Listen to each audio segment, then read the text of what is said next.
Hello everyone, I welcome you all to my channel Wins Academy for Competitive Exams.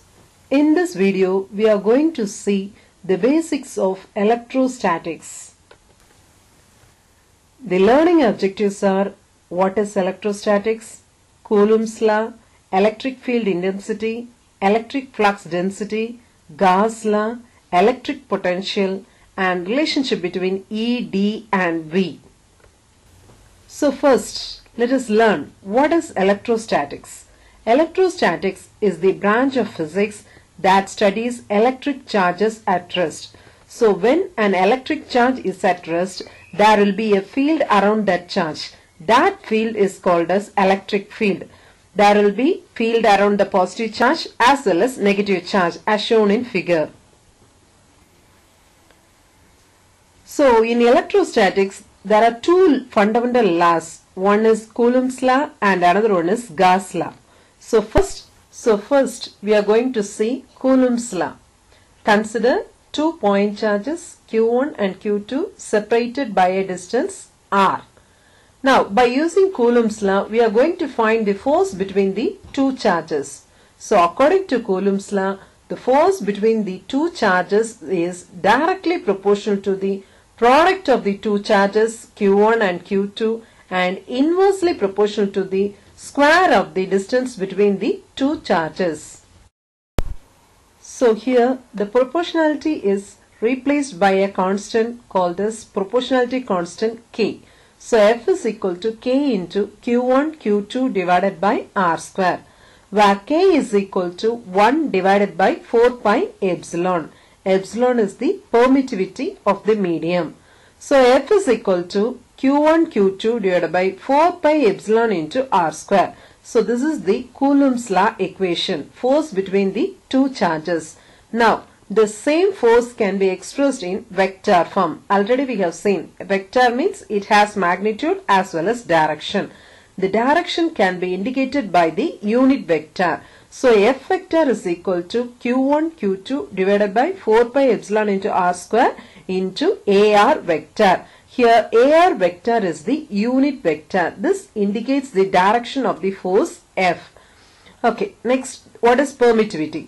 The permittivity epsilon can be written as epsilon naught into epsilon r, where epsilon r is the permittivity of free space. So normally the permittivity of free space value is equal to 1. So if epsilon r is equal to 1 and epsilon naught is equal to 8.854 into 10 power minus 12 farad per meter. Otherwise we can write it as 1 divided by 36 pi into 10 power 9 farad per meter. Both are same, but for solving the problems we can use this formula.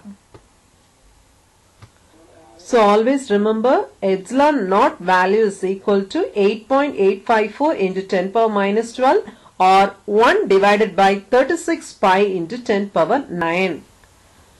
So next we are going to see an important definition, electric field intensity. It is denoted by the letter capital E. Electric field intensity is defined as the electric force per unit charge. It is the measure of the strength of an electric field at any point. So if we want to measure the strength of electric field at any point, we need electric field intensity. So E is equal to force per unit charge means F divided by Q.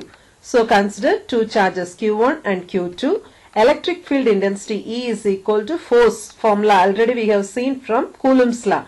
Q1 Q2 divided by 4 pi epsilon into R square divided by Q2. Here we are going to see the electric field intensity at point Q2 due to Q1.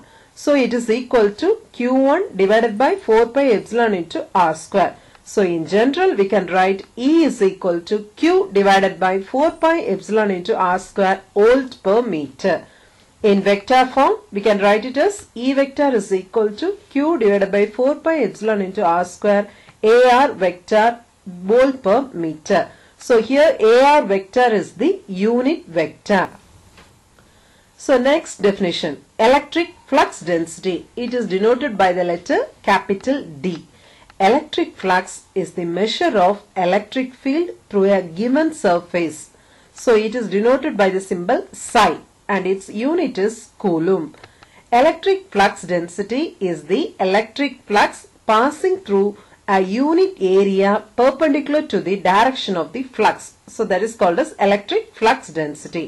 So D is equal to psi divided by area. In simple, if you want to say, means flux per unit area. This is called as electric flux density. Electric field intensity means force per unit charge. Electric flux density means flux per unit area. So its unit is coulomb per meter square. So the general equation for electric flux density is D is equal to Q. Since psi is equal to Q, we can write it as Q divided by 4 pi R square coulomb per meter square. So next we are going to see an important law, that is Gauss law. The electric flux passing through any closed surface is equal to the total charge enclosed by the surface. This is Gauss law. That is, total flux is psi. Total charge is Q. So psi is equal to Q. The total electric flux passing through any closed surface is equal to the total charge enclosed by the surface. So here we can write this Gauss law in two forms. One is integral form and another one is differential form. Integral form, it is double integral of d dot ds. Double integral means, the meaning is, it is surface integral. Line integral means we will be putting single integral. Double integral means it is surface integral. If you are putting triple integral means then it is volume integral. So here we are using surface integral. So surface integral of d dot ds equal to total charge enclosed, that is Q. This is the integral form of Gauss law. Then differential form. Differential form is del dot D equal to rho V, where rho V is the volume charge density. So next we are going to see electric potential, V, or potential difference. We can say it is potential difference also. Okay, so in order to understand the electric potential or potential difference, consider the figure B first. So in B figure we are considering two beakers. It is filled with water at same level. Both the water levels are same. If both the water levels are in same, what happens? Whether there will be any flow of water from one beaker to another beaker? Definitely no. So whenever there is a difference in potential, there will be current flow. Okay, now consider the figure A. In figure A, the upper beaker is having water, full water, and the lower beaker is having some water. Now if we are connecting these two beakers, what happens? The water will be flowing from the upper beaker to the lower beaker. So whenever there is a potential difference, there will be a flow of current. So electric potential is defined as the work done in moving a unit positive charge from one point to another in an electric field. So it is given by V is equal to W by Q. So we can write V is equal to Q divided by 4 pi epsilon into R. Its unit is volts. Next we are going to see the relationship between E, D and V. So first we are going to see the relation between E and D. D is equal to epsilon into E. So we know epsilon is equal to epsilon naught into epsilon R. Since epsilon R is equal to 1, we can write D is equal to epsilon naught into E. So from this, E is equal to D divided by epsilon naught. Then next we are going to see the relation between E and V. E is equal to minus del V. That is, E is equal to minus gradient V. Now we have come to the end of the session. Let us summarize it. We have studied what is electrostatics, Coulomb's law, that is force between the two charges, F is equal to Q1 Q2 divided by 4 pi epsilon into R square. Then electric field intensity, force per unit charge, that is E is equal to Q divided by 4 pi epsilon into R square. Then Gauss law in both integral form as well as differential form. Then electric flux density, D is equal to Q divided by 4 pi R square. Electric potential, potential difference, V is equal to Q divided by 4 pi epsilon into R.